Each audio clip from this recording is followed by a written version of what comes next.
Hello दोस्तों, स्वागत है आपका G7 की official YouTube channel tally plus में, जिसमें हम आपको आपके बिजनेस ग्रोथ से रिलेटेड टैली के एडवांस फीचर्स के बारे में बताते हैं। हेलो फ्रेंड्स, आज मैं आपको परचेज एक्सपेंस जीएसटी रिपोर्ट जो हमने अपने कस्टमर्स के लिए अलग से डिजाइन की है उसके बारे में आपको बताऊंगी। कई बार हमारे पास ऐसे चैलेंजेस आते हैं कि हम जो एंट्रीज कर रहे हैं वो सारा जो डेटा है हमारे पास टैली में ही, वो सारा डेटा हम लोग जेबी में ही एंटर कर रहे होते हैं। ऐसे में हमें जब परचेज की रिपोर्ट अलग से जीएसटी पॉइंट ऑफ व्यू से देखनी होती है तो वो हम कैसे हैंडल करें वो हम यहाँ पे देखते हैं। जैसे आप यहाँ पे ऑनलाइन देख रहे हैं, हमारे पास यहाँ पे जो डेटा है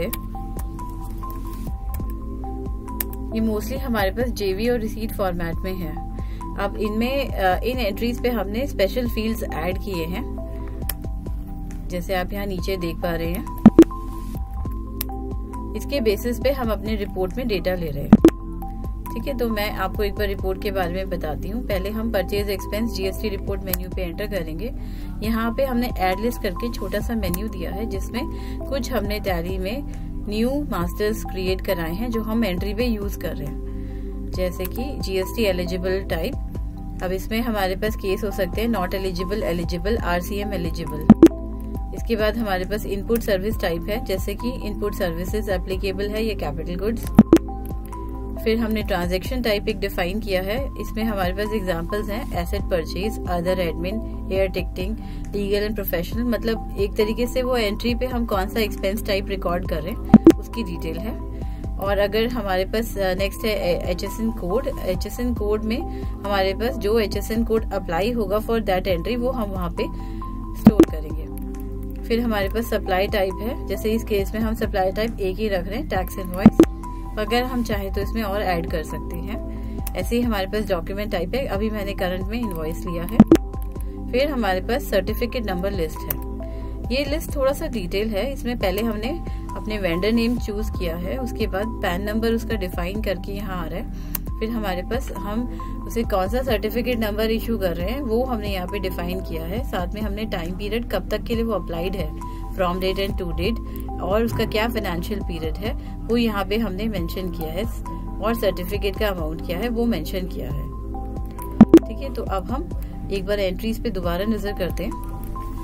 तो जैसे कि आप देख रहे हैं फ्रेंड्स, हम वापस एंट्री मेन्यू पे आए हैं। ठीक है, अब इधर हमने for a given entry last में नए फील्ड्स ऐड किए हैं, जहाँ पे हमने HSN कोड, ट्रांजैक्शन टाइप, ये हमारे पास लिस्टिंग आ रही है, वो हमने इसमें से चूज किया है। अगर जीएसटी एलिजिबल होता है, अगर हमारा इनपुट सर्विस टाइप है, इनपुट सर्विस तो वो लिया है हमने, डॉक टाइप लिया है, टैक्स इनवॉइस लिया है।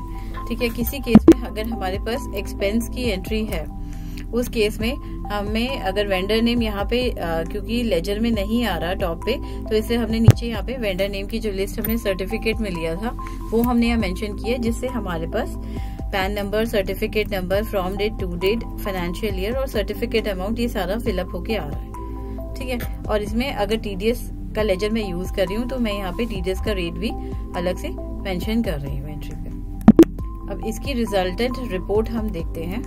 परचेज एक्सपेंस में एंटर करके हम PR इनवर्ट रिपोर्ट पे क्लिक करेंगे और यहाँ पे एक बार टाइम पीरियड हम डिफाइन करेंगे। तो जैसे ये मेरा सैंपल डेटा यहाँ पे शो कर रहा है। इसमें सबसे पहले हमारे पास मंथ का कॉलम है जिसमें हम शॉर्ट फॉर्म ले रहे हैं, फिर financial year, then document type, supplier type, जो हमने गिवन एंट्रीज की है वहां से ये डेटा आ रहा है। इसके बाद invoice number, invoice date, party का GST IN, पार्टी का name, narration, HSN code, transaction type, taxable amount, depending की डेबिट या क्रेडिट किस फॉर्म में हम ले रहे हैं, तो इसीलिए यहाँ पे नेगेटिव शो कर रहा है, लेकिन उसमें कोई प्रॉब्लम नहीं है। और फिर अगर हमारे पास CGST रेट जो हमने लेजर से पिक कराया है वो यहाँ पे आ रहा है, आपका CGST अमाउंट आ रहा है और रेट SGST का आ रहा है। ठीक है, इसके बाद हमारे पास हेड आ रहा है कि इसमें कौन सा हमने हेड यूज किया है, वो सेल सर्विस वाला है, एंड मतलब लेजर नेम यहाँ पे सेल सर्विस अप्लाइड है। उसके बाद GST एलिजिबिलिटी हमने एंट्री पे एलिजिबल मार्क किया है, इनपुट सर्विस में हमने इनपुट सर्विस डिफाइन किया है, और लास्ट में हमारे पास वाउचर टाइप की डिटेल है। इसके बेसिस पे हम ये रिपोर्ट अचीव कर रहे हैं, और जो हमारी ये रिपोर्ट है ये एक्सपोर्टेबल है इन एक्सेल और PDF। नेक्स्ट हम टीडीएस रिपोर्ट पे आते हैं। टीडीएस रिपोर्ट में भी हम अपना टाइम पीरियड रिवाइज देंगे।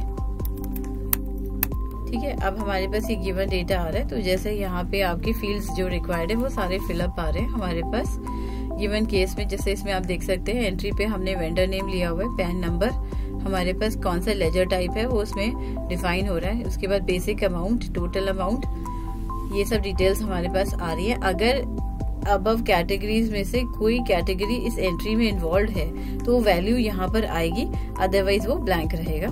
ठीक है, लास्ट में हमारे पास डिटेल आ रही है कि क्या हमारे रिमार्क्स क्या थे, इनवॉइस डेट क्या है, certificate number, financial year, certificate amount, ये सारी डिटेल हमारे पास फिलअप आ रही है। तो ये एक तरह से एक्सटर्नल रिपोर्ट है। जब हम टीडीएस डायरेक्ट हम टैली के मेथड्स की तरह पूरा नहीं मेंशन कर पा रहे for any reason in entry, तो हम अपना अलग से एक रिपोर्ट डिजाइन कर सकते हैं इन टैली।